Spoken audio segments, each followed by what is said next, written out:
All right, everybody, thank you so much for joining us. My name is MG Govia. I am the Education and Outreach Liaison of Okie 811. This is day 2 of the Oklahoma Excavation Safety Virtual Expo. First session of day 2 is going to be about what happens after damages occur. We have 2 representatives from CMR to go over that with us, and they'll introduce themselves just in a moment. If you have not used GoToWebinar's interface before, let me give you a quick rundown of the buttons. The big one, the anchor of it all, is that big orange arrow that will open and collapse the interface. If it disappears on you, just click that orange arrow. If you want it out of your way, click that orange arrow. Outside of that, there's going to be a questions box. Feel free to ask questions at any time. Because of the depth of the conversation today, we're going to take all the questions at the end. I'll be around to moderate those and get those over to our presenters. Also stay involved, stay engaged, because towards the end of this presentation, we will be giving away a $100 gift card to Amazon. During this presentation only, CMR employees are not eligible to win for this presentation only. So here in just a moment, be on the lookout for that opportunity to win that gift card. So with that, let me turn it over to Taylor and Jonathan, and let's get started. Perfect. Thanks, MG. I will tell you, I'm very disappointed that I can't win. I was thinking maybe I could get an extra consideration since we're doing the presenting today.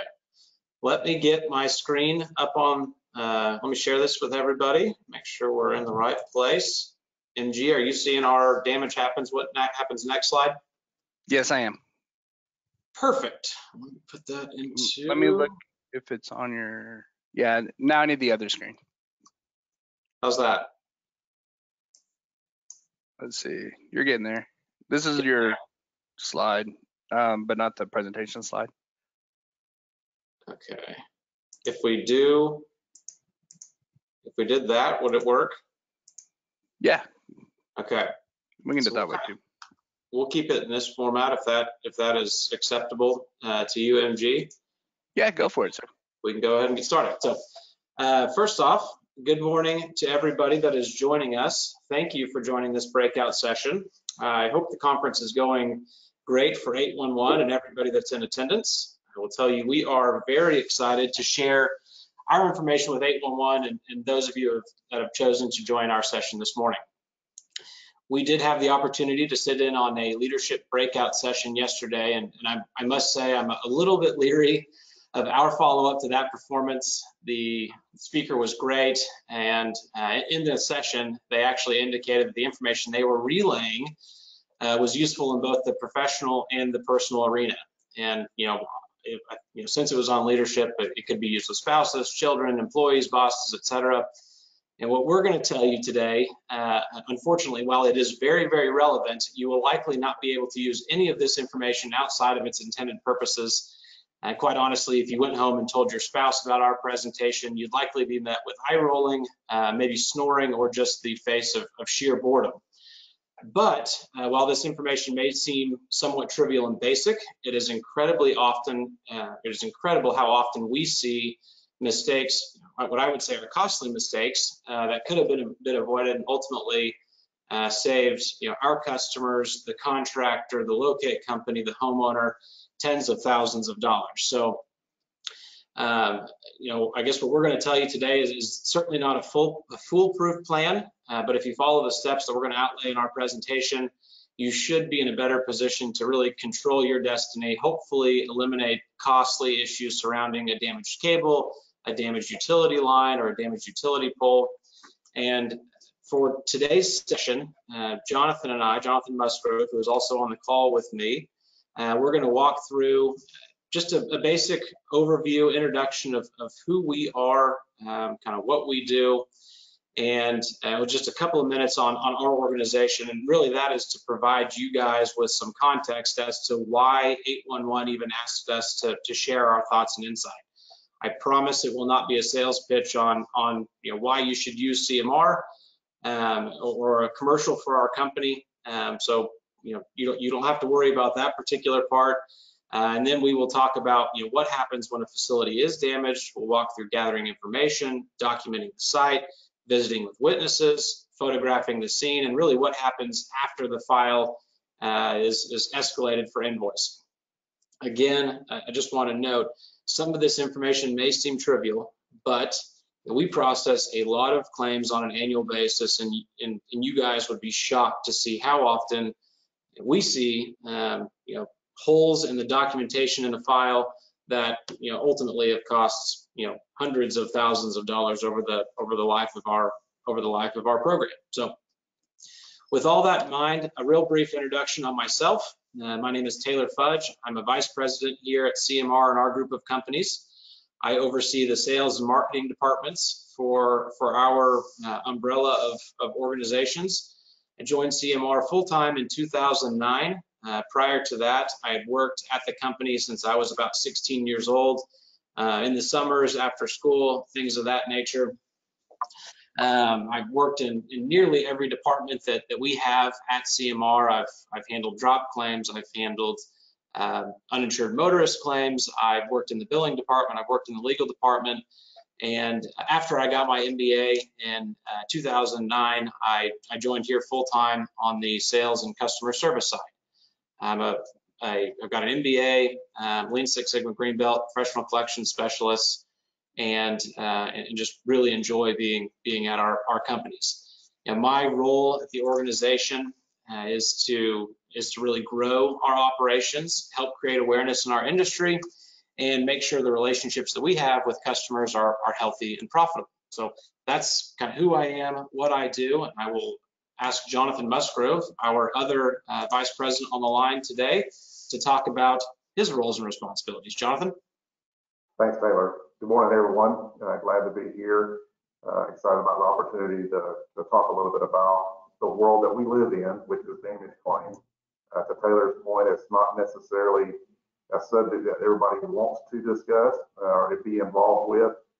It typically isn't a situation where anyone is looking forward to how do we do a better job of documenting when we cause damage.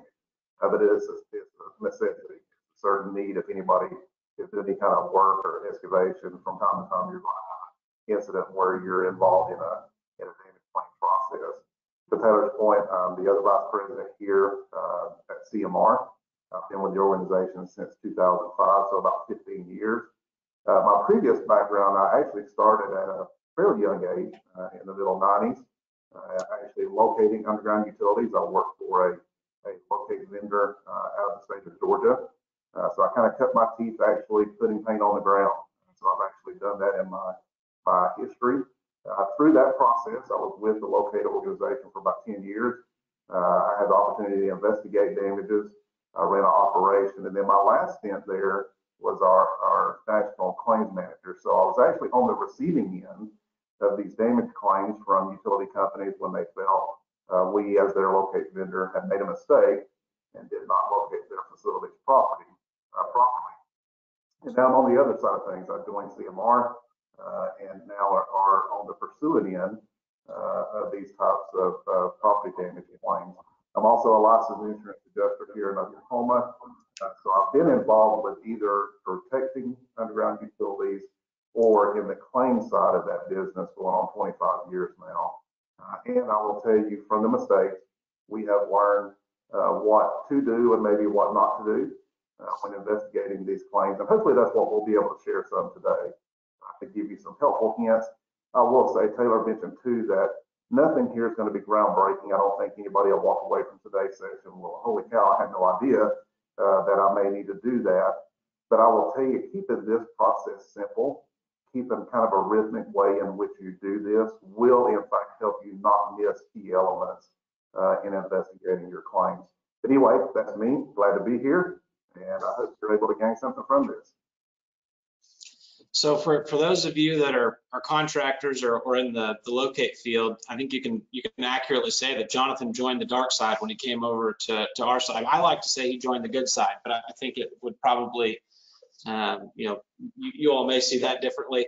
The other thing that I like to joke around about a lot, Jonathan sometimes gets a little red in the face when I bring this up, but we've talked about it a million times. And so Jonathan claims to be the mastermind behind hit kits.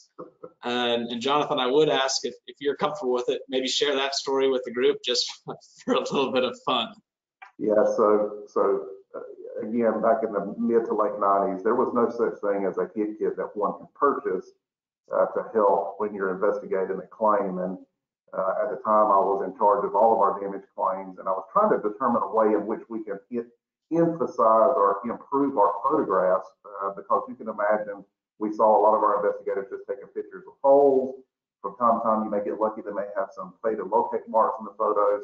So I literally took some baseboard off of our office wall, took some reflective numbering, made a measuring chart, painted up some stakes to be able to show where damage versus locate marks. But unfortunately, my business sense was not such to get a patent on that idea. There's certainly some organizations out there that make some great products, and we promote that. We encourage our customers to purchase hit kits, keep them in their vehicle. You would be surprised at the cost of one hit kit that can save hundreds, if not millions of dollars by being able to better enhance your photos and doing that. But that's my little claim to fame, or my little red face for not maximizing that idea.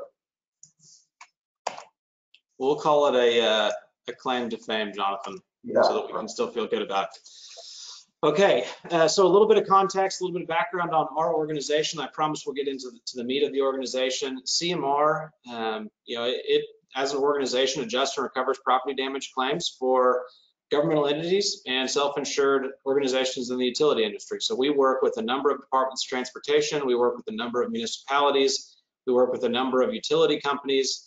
And we've been in business since 1988, basically invoicing and recovering property damage claims for a number of different organizations across the board.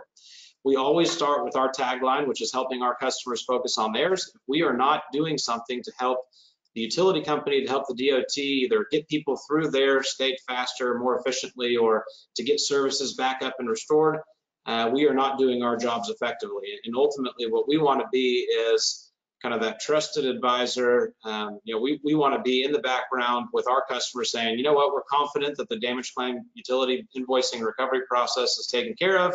We don't have to worry about that. We can focus on getting services back up and running and providing those services for our customers. So that's just a little bit about our tagline and kind of our mission. We always talk about our core four, and this kind of relates to an overview for us, but we think that when customers partner with us, they get four different areas of expertise. That's our culture, our organizational culture, our experience. Like I said, we've been doing this since 1988. We're a Lean Six Sigma process-oriented company. That's our process engineering methodology. It's what we subscribe to. It helps us eliminate any waste in our process and improve efficiencies. And then ultimately, it's the results that we generate.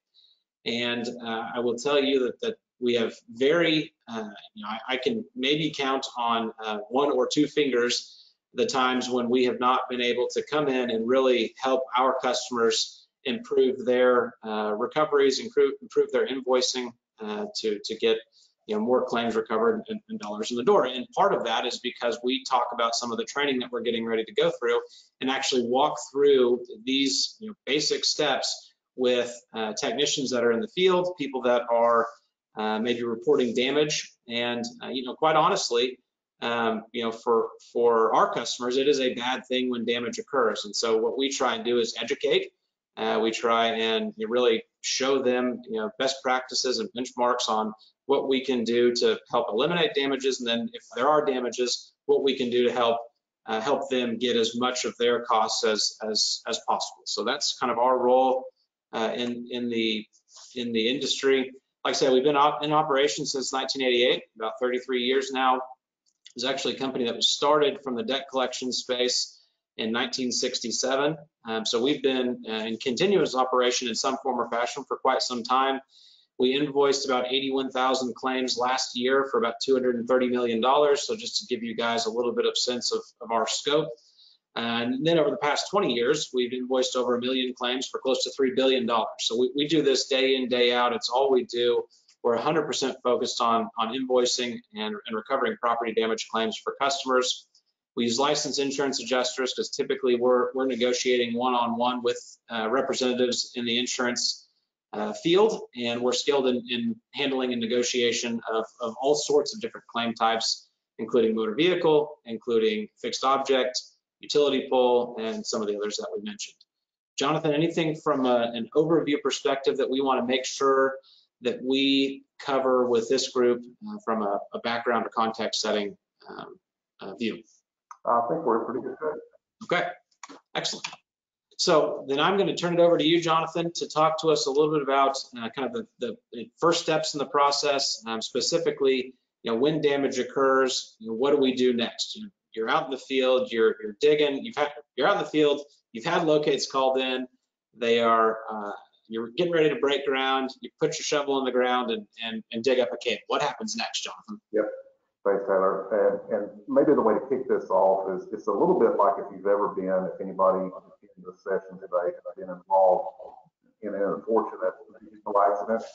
I will tell you that in addressing a underground facility damage, it's not unlike that, and that the first thing you want to make sure you do is make the site safe before you continue with gathering some pertinent information. And what we mean by that, obviously, if there's gas escaping or if there is a live electric line or power line that has been damaged, water, again, if that is escaping and causing additional damage, making that site safe before you proceed is the utmost importance.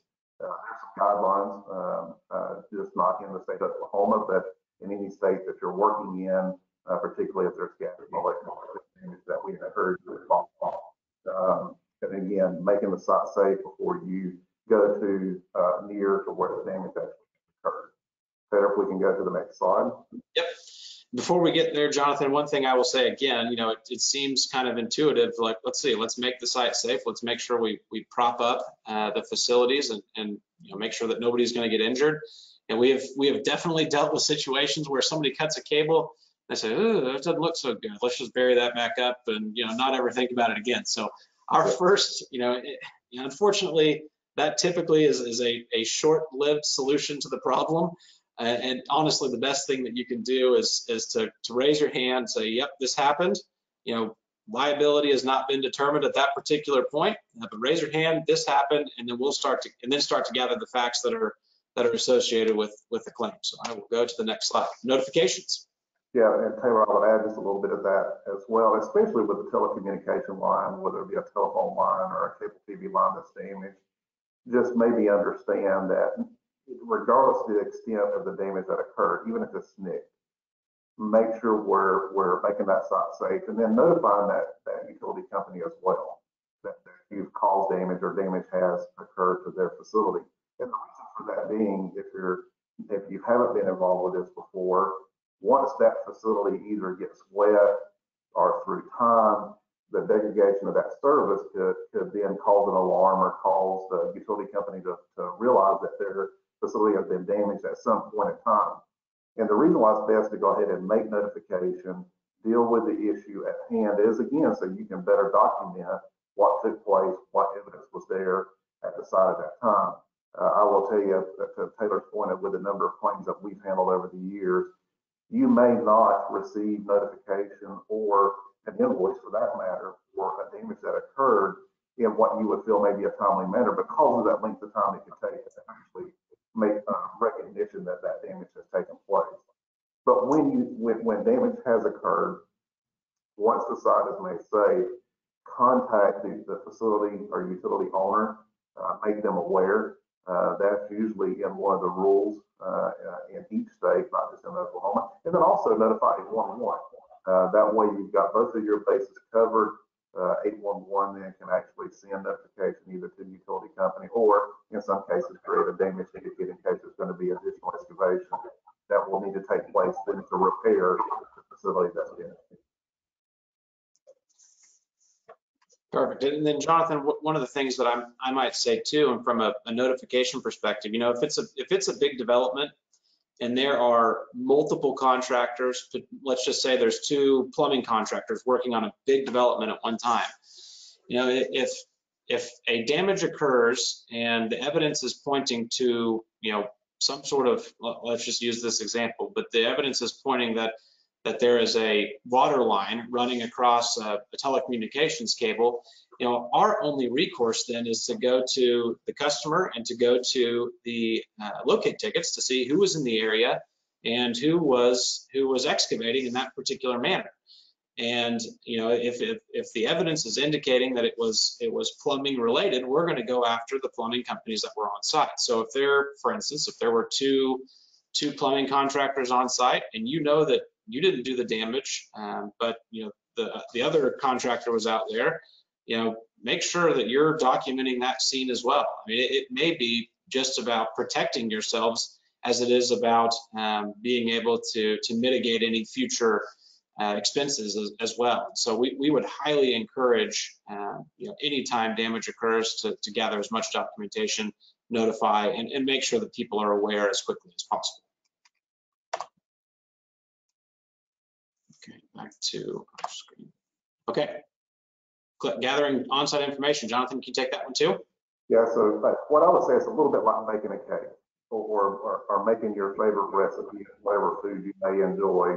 There's key ingredients that you know you have to be able to have a successful outcome. If any one of those pieces of ingredients may be left out, you're going to tell a difference. You're going to see an impact or taste a difference in your product. And a damage claim is no different. Knowing exactly where, when, how, who may be associated with that damage, it is going to be part of those key elements. Having a physical location, maybe not just a pole 8 on Highway 5. You want to make sure you're getting a little bit more information than that. So as much of the physical damage location as you can at 123 Green Street, 10 feet behind the curb, or 5 feet from the tree, whatever the case may be, getting as much of that physical address location as we possibly can. And then what is the approximate cost? How did the damage occur? And that may be that there were locate marks on site.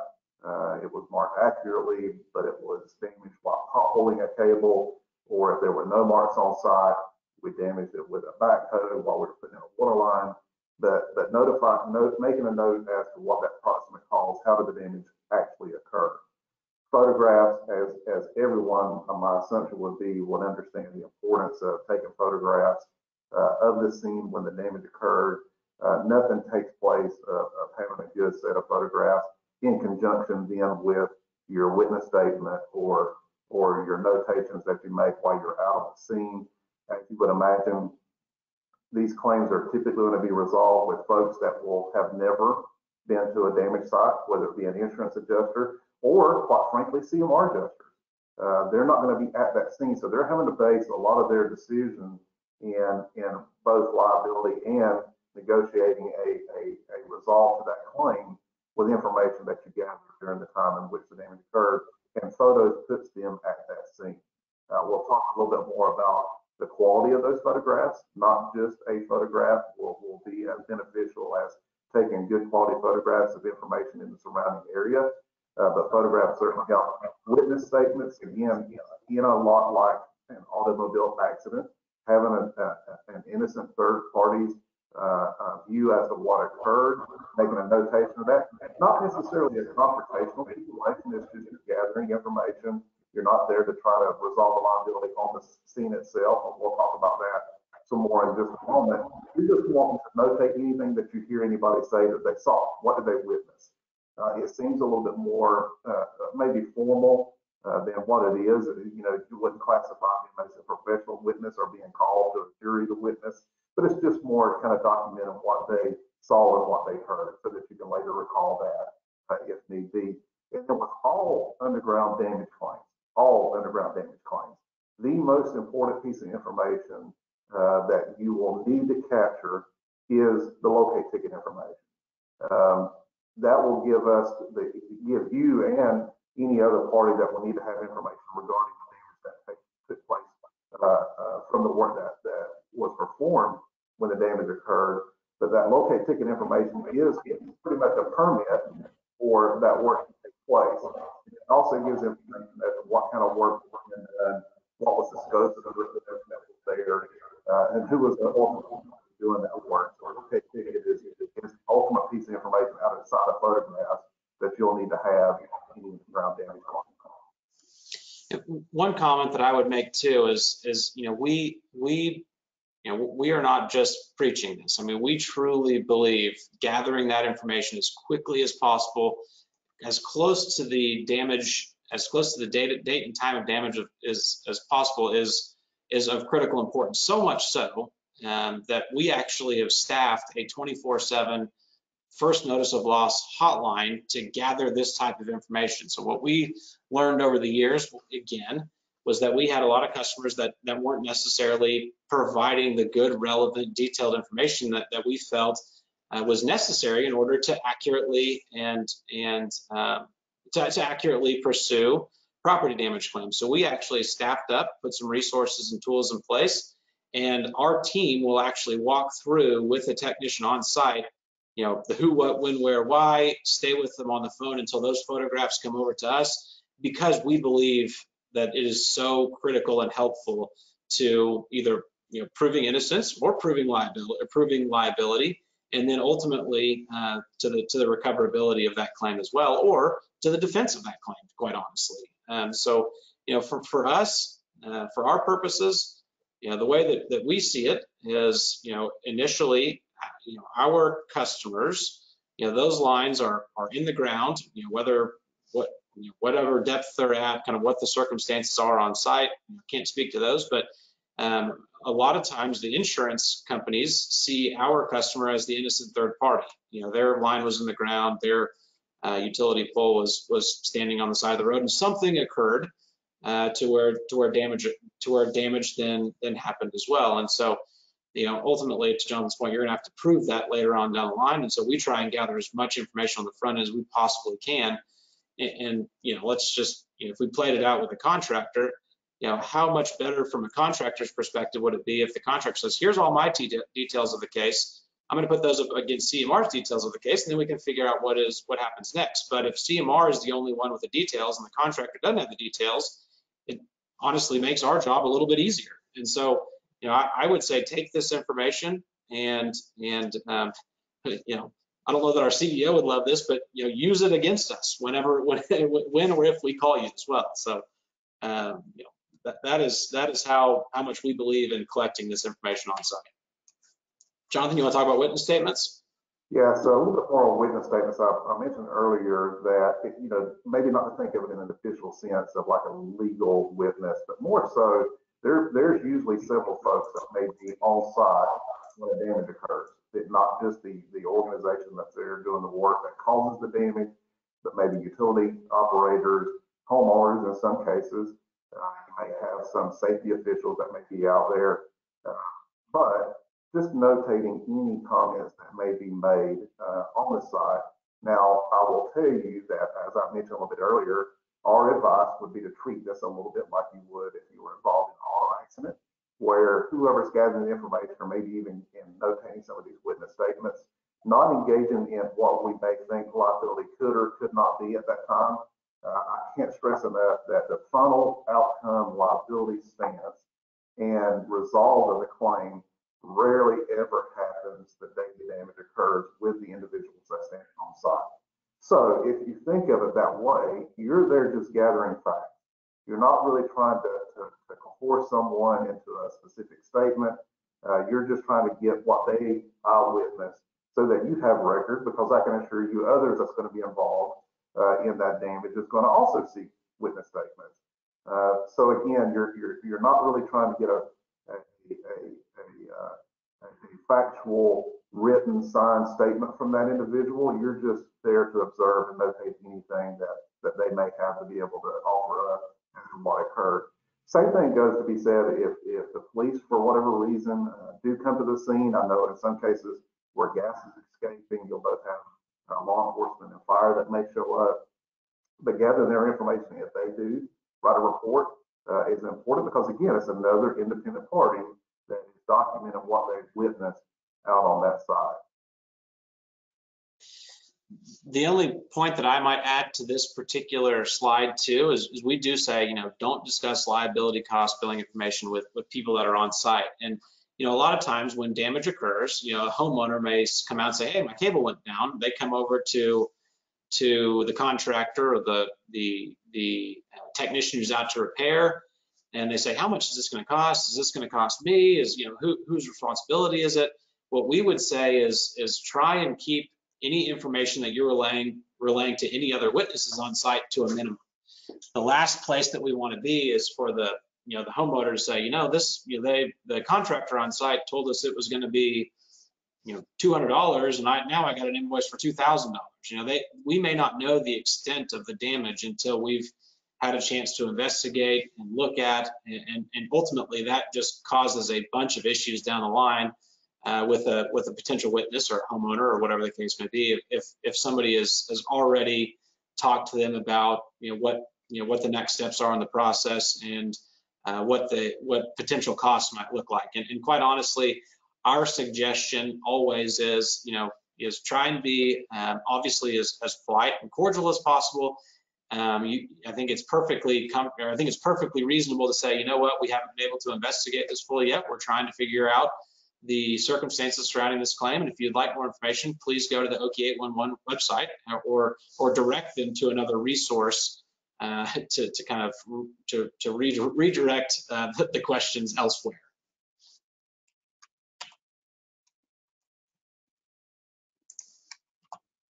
Okay, so next slide that we have, and again, it may seem very, very simple and straightforward, but bring some measuring devices out. But Jonathan, can you talk about what these hit kits look like and kind of what your suggestions might be for documenting the scene still?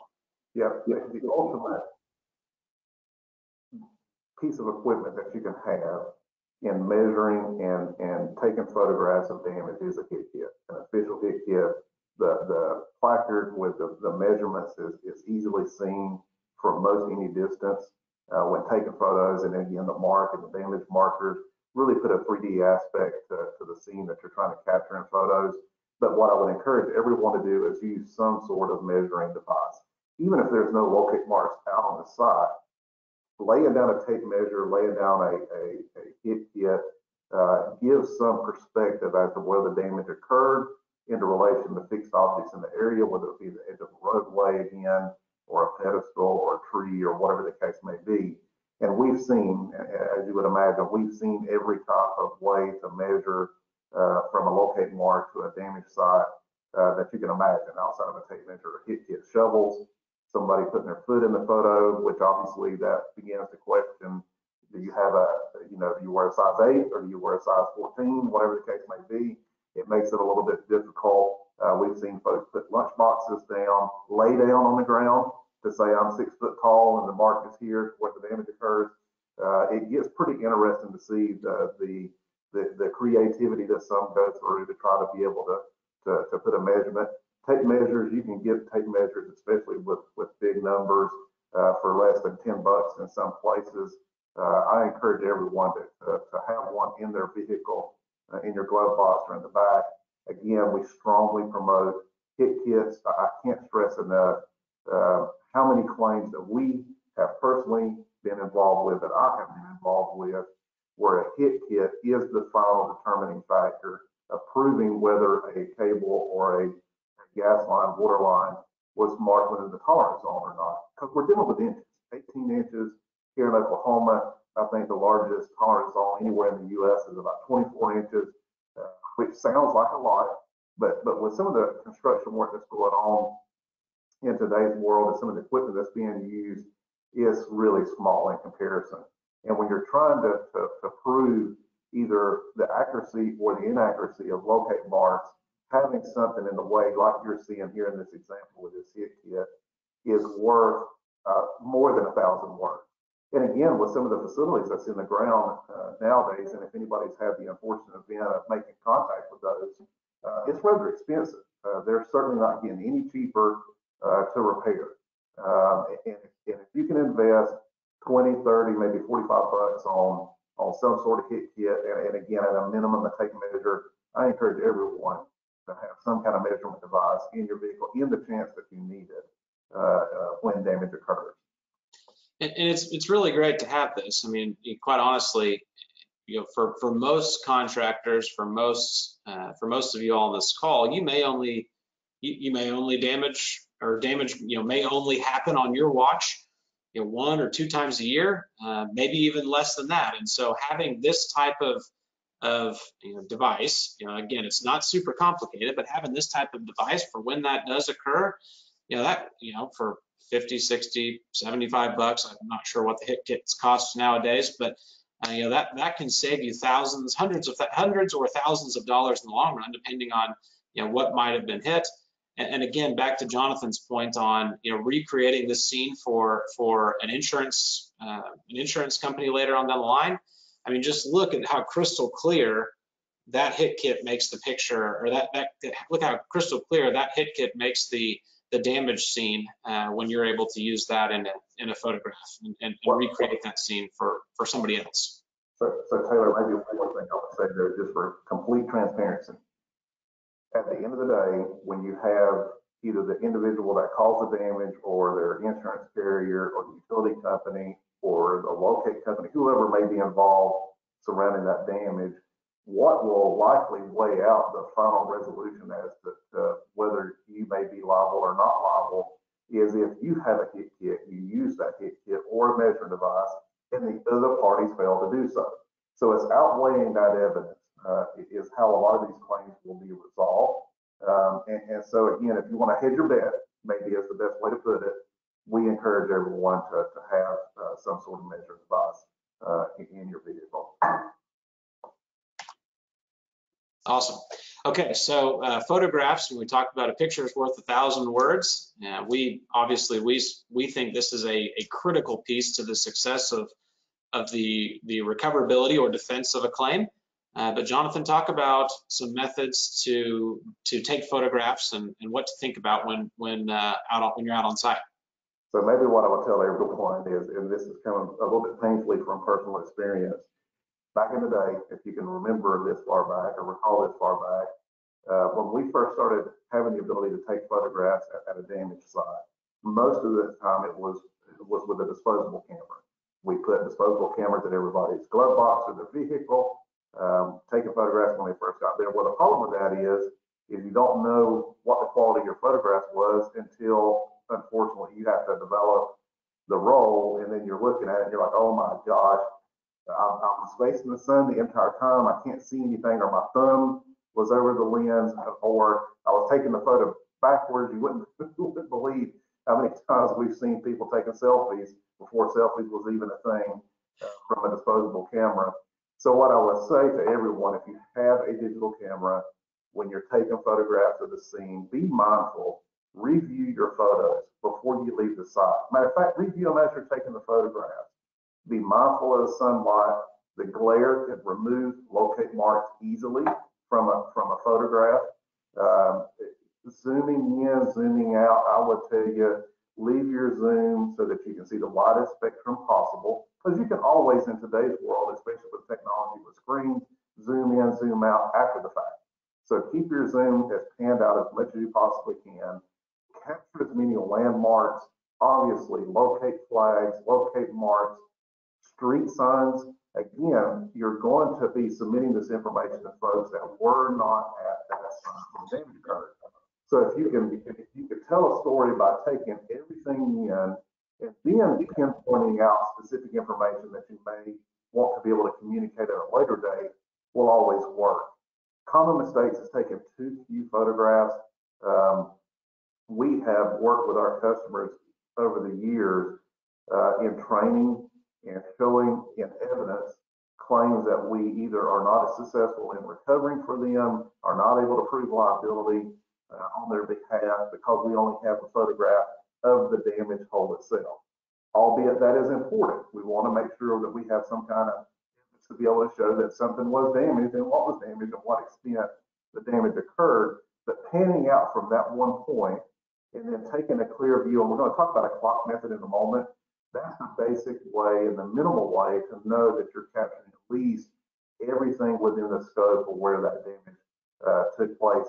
Also, your date, time, and stamp, it may not be as prevalent as it was in years past, where just like your old VCR, your original digital cameras before, You had the global clock that will take place. Setting that time and place, because what you don't want to be in a situation where you submit photos, you know when you took them, you know where you took them, but you can't prove the day that you took them or the time that you took those photographs.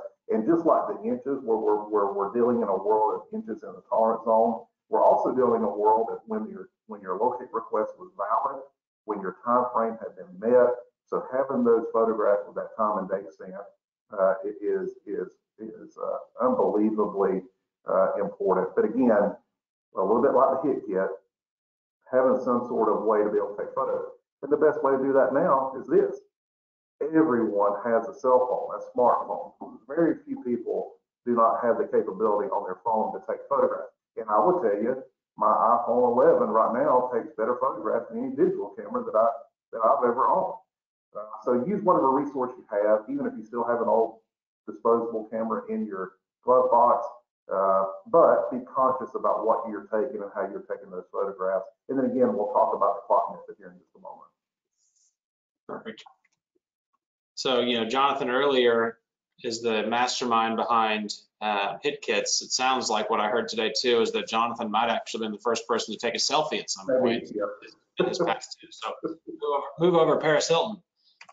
Let's see. Okay, more on photographs, and one thing that I didn't know if we touched on that last screen, but the last thing you want to do is just take a picture of the hole. A picture of the hole looks like a picture of a hole, whether it's at this site or another site. So to Jonathan's point, that is helpful, but you have to have some surrounding and some context to it as well. But Jonathan, talk about some more examples of photographs and how you might be able to protect yourself as well.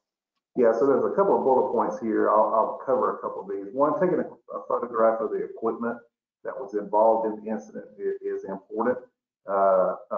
Any kind of vehicle signature that may be there. I brought up the instance a little bit earlier about multiple contractors working at the same scene. We use the example here all the time when they're clearing an area for either a Target or a Walmart or a strip mall. You're going to have 10, 15, sometimes 50 different contractors in and out of the scene. And again, if you witness the damage that occurred, one of the biggest arguments that we get is, it wasn't me. I wasn't there, or we weren't digging on that day. But having a photograph of their equipment, any kind of signature that may be on their equipment or their vehicle, and again, of witnesses, obviously get some kind of approval first, maybe before you get a photograph of them. But any kind of photograph of the equipment and signatures on that equipment. Permits. I'm sure you've been in a situation where you've seen permits posted outside the curbside of either a new home under construction. Getting a photograph of that permit is important as well.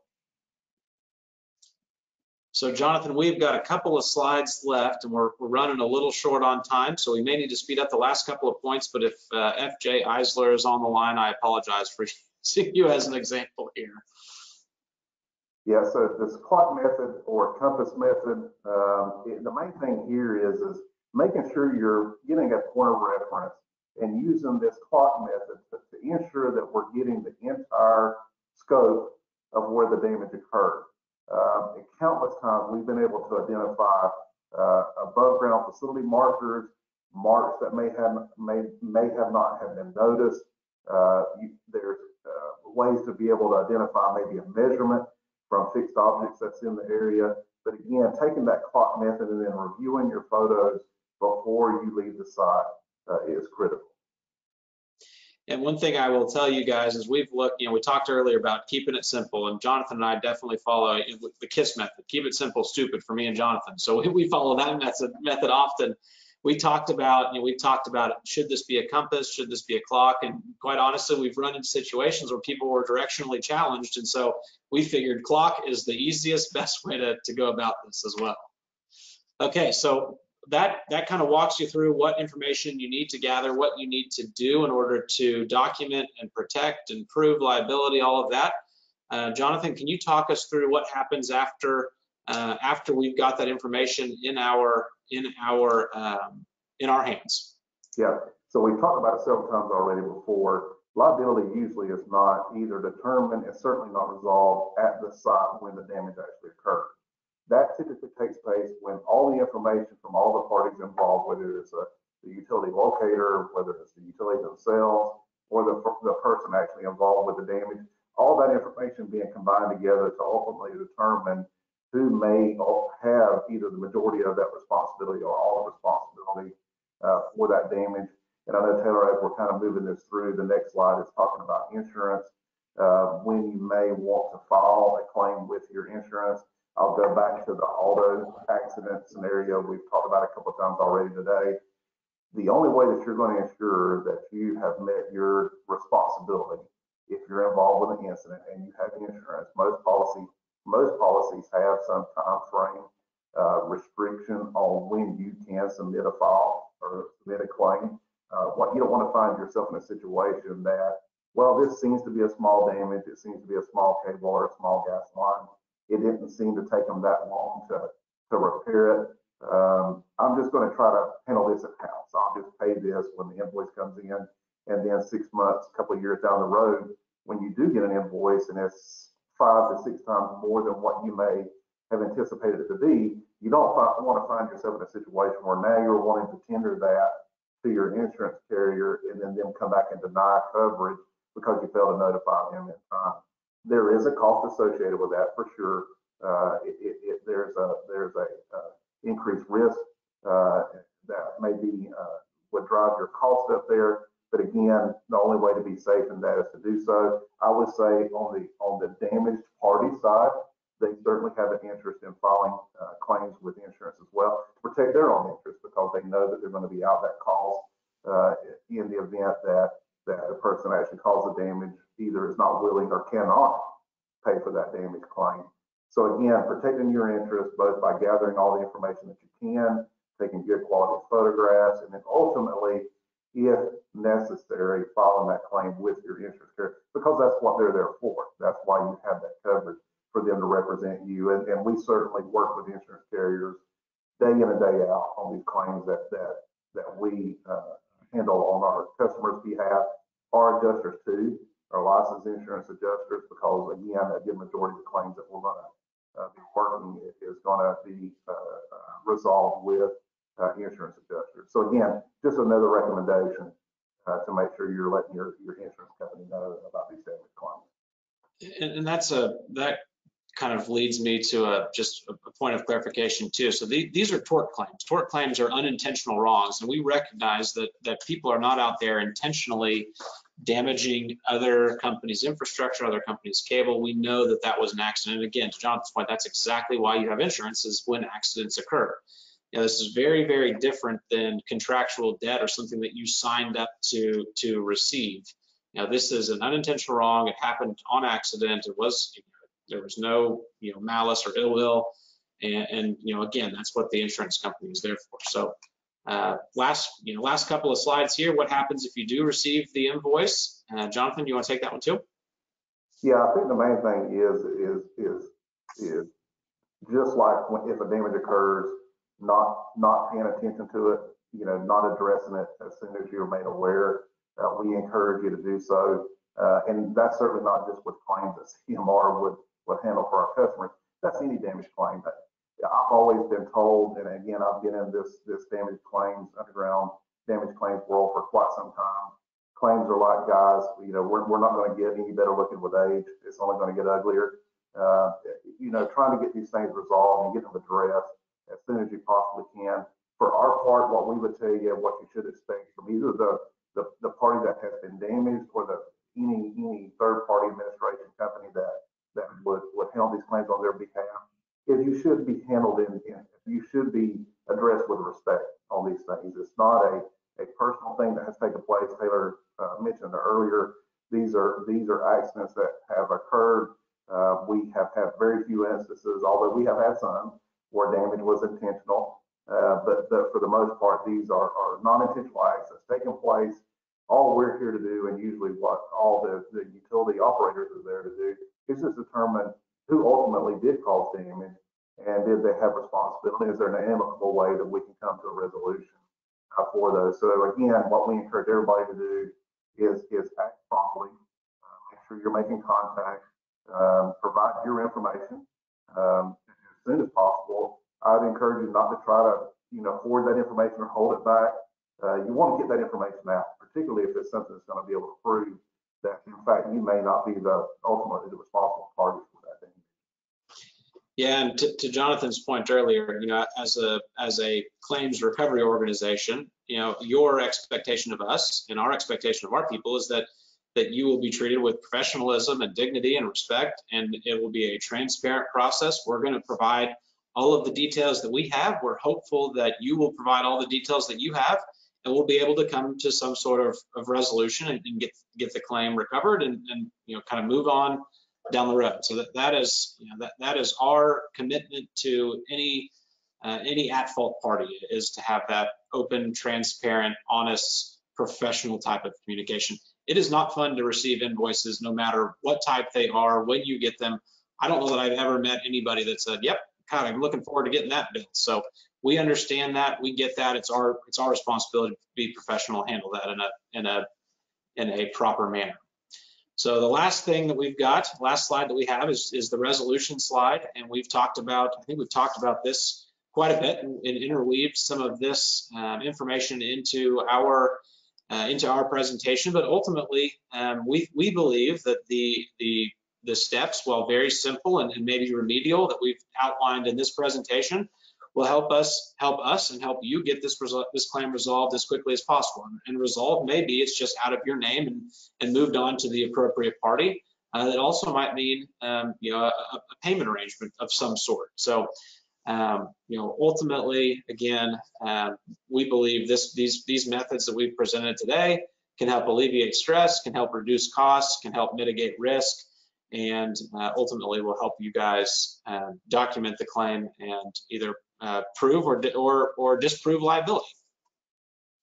Jonathan, anything else that you want to add that we need to add to this presentation today, or anything you can think of? I think maybe I would just close on, Taylor. We've mentioned over and over that we've intentionally kept this simple, trying to keep the steps simple and being able to document this. I would reverse that also by saying and encouraging everyone, don't overcomplicate it. Yes. Keep it simple, don't overcomplicate it. Don't try to provide information that may not be relevant to the damage. Again, you don't want it to distract anything from the facts that actually took place. So again, just if I could give a word of advice, don't overcomplicate your process in investigating some damages. Perfect. So we will open it up for questions. What I will say is, if you want more information, visit our website. We've got a couple of social links on here. It's www.cmrclaims.com. Our email address is on the screen. If you want this presentation or if you want some supplemental documents, reach out to us. Let us know what you're seeking. We're happy to visit, happy to talk. If you want to talk to us about property damage claim recovery services, we'd be thrilled to have that conversation too. So don't be a stranger. But MG, looks like we've got 7 minutes left in this session. Do we have any questions, or do you want to take it from here? We have some questions for you. Nothing's too bad, I don't think. Let's dive into one. First of all, someone just made a reminder statement to us, and I do want to reiterate it if it wasn't mentioned earlier, that when a damage occurs, one of the steps is notifying OKI 811. One thing is, we don't want to use the word damage to mean a gouge or a hole or a leak or a release. When we're talking about damaged underground facilities, especially in this case, it's those nicks, those dents, anything that's scraping the surface, anything like that, because that does affect the integrity, especially on some pipelines. So even in the minor damage category where you may not think it's anything now, go ahead and report it just so the integrity can be restored, repaired if necessary, things of that nature. So someone just made that reminder statement, so I wanted to reiterate that as well. One thought or question was, does CMR support or discourage utilities offering a percentage off their bill if they complete special education training or damage prevention training? Is that something that CMR would promote? And if so, has utilities ever done something like that where they've provided a discount because of training? So MG or Taylor, if I could maybe take a stab at that. I think that's a great question. One, I will tell you that CMR can only represent our customers based on the cost that they expended to repair their damage. But I will say that our customers also, each of our customers, really want to make sure that they take an opportunity when damage occurs to be able to educate those as to not cause damage again. That's their goal in life is one, damage prevention.